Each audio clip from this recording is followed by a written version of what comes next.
ഇപ്പോൾ തൃപ്പൂണിത്തുറയിലെ വികസനത്തെക്കുറിച്ചും അതിൻ്റെ ഏറ്റവും കൂടുതലായിട്ട് വികസനങ്ങൾ നടത്തി വന്നിരുന്ന രണ്ട് മുന്നണികളാണ് ഇവിടെ നിൽക്കുന്നതെന്നാണ് അവരുടേതായിട്ടുള്ള തലത്തിൽ അവർ ഇവിടെ സമർപ്പിച്ചത്.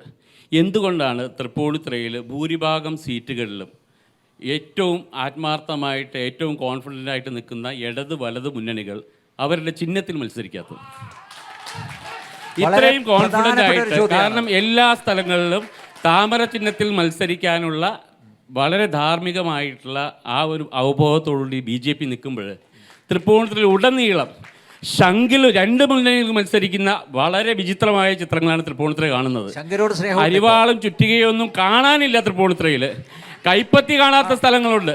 അതിനൊരു മറുപടി രണ്ടുപേരും പറഞ്ഞാൽ അത് പറഞ്ഞ് അവസാനിപ്പിക്കാം പെട്ടെന്ന്. എന്തുകൊണ്ട് അരിവാൾ ചുറ്റിക നക്ഷത്രം ഇല്ല? അരിവാൾ ചുറ്റിക നക്ഷത്രം ഇല്ലാന്ന് അദ്ദേഹം കണ്ടില്ലായിരിക്കും. ഇവിടെ ഉള്ള സ്ഥാനാർത്ഥികളുടെ ബഹുഭൂരിപക്ഷം എത്ര സ്ഥലങ്ങളിലുണ്ട്? ഏത് ഞങ്ങളുടെ അപ്പൊ അത് കണ്ടാണില്ലായിരിക്കും. പറയട്ടെ. അല്ല ഇപ്പൊ വിനോദേ ഇത്രയും ബോധമില്ലാണ്ട് സംസാരിക്കല്ലേ. ഒരുപാടേ ഉള്ളൂ.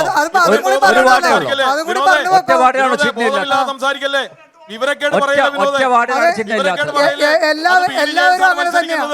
BDJSന്റെ ചിഹ്നമാണ് വിനോദേ. BDJSന്റെ ചിഹ്നമാണ് സഹോദര. ഞങ്ങളുടെ മുന്നണിയാണ്. കേരള കോൺഗ്രസിന്റെ 2 ചിഹ്നമില്ലേ? കേരള കോൺഗ്രസിന്റെ 2 ചിഹ്നമില്ലേ? CPIയുടെ അരിവാളും നെൽക്കതിരുമില്ലേ? ഇതൊക്കെ മുന്നണികളായിട്ട് ഭരിക്കുന്നത്.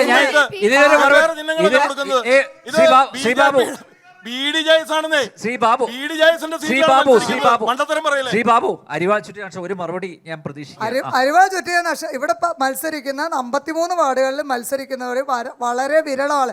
ഞങ്ങളുടെ പാർട്ടി സംവിധാനത്തിൽ ഞങ്ങൾ പാർട്ടി മെമ്പറായി പാർട്ടിയുടെ കാൻഡിഡേറ്റായി വരുന്ന ആളുകൾ കൂടാതെ അനുഭാവികളും നമ്മൾ മത്സരിക്കുന്നുണ്ട്. ഏരിയ കമ്മിറ്റി മെമ്പർമാർ വരെ ചിഹ്നത്തിലല്ല ടെലിവിഷനിലാണ് മത്സരിക്കുന്നത് തൃപ്പൂണിത്തുറയിൽ. അതെന്താണെന്ന് മനസ്സിലാവുന്നില്ല. തൃപ്പൂണിത്തുറ വടക്കേക്കോട്ട വാർഡിൽ മത്സരിക്കുന്ന ആള് ടെലിവിഷൻ ചിഹ്നത്തിലാണ് മത്സരിക്കുന്നത്. ഏരിയ കമ്മിറ്റി അംഗം അല്ല, പഴയ മെമ്പർമാർ വരെ ഇവിടെ പല ചിഹ്നത്തിലാണ് മത്സരിക്കുന്നത്. വടക്കേക്കോട്ടെ മത്സരിക്കുന്ന ഏരിയ കമ്മിറ്റി അംഗം ആരോ പറഞ്ഞു. അല്ല എന്തുകൊണ്ട് അങ്ങനെ? അത് എന്താണ് അങ്ങനെ ഒരു തന്ത്രപരമായിട്ടുള്ള തന്ത്രപരമായ രാഷ്ട്രീയം പയറ്റുന്നത് എന്തിനാണ്? അരിവാൾ ചുറ്റിക നക്ഷത്രത്തിൽ മത്സരിക്കില്ല എന്നാണോ? പാതിവിലൊക്കെ പ്രവർത്തിച്ചവർക്കൊക്കെ എന്തായാലും നല്ല ഉറപ്പുണ്ടാവും, കോൺഫിഡൻസ് ഉണ്ടാവും തീർച്ചയായിട്ടും. അതവിടെ നിൽക്കട്ടെ, അതിലേക്ക് ഞാൻ പോകുന്നില്ല. രണ്ടാമത്തെ കാര്യം, ഇവിടെ വികസനവും ക്ഷേമപ്രവർത്തനവും മാത്രം പറഞ്ഞാണ് LDF വോട്ട് പിടിക്കുന്നത്. അത്രയും ആ കോൺഫിഡൻസ് ഞങ്ങൾക്കുണ്ട്. ഈ ബാക്കിയുള്ള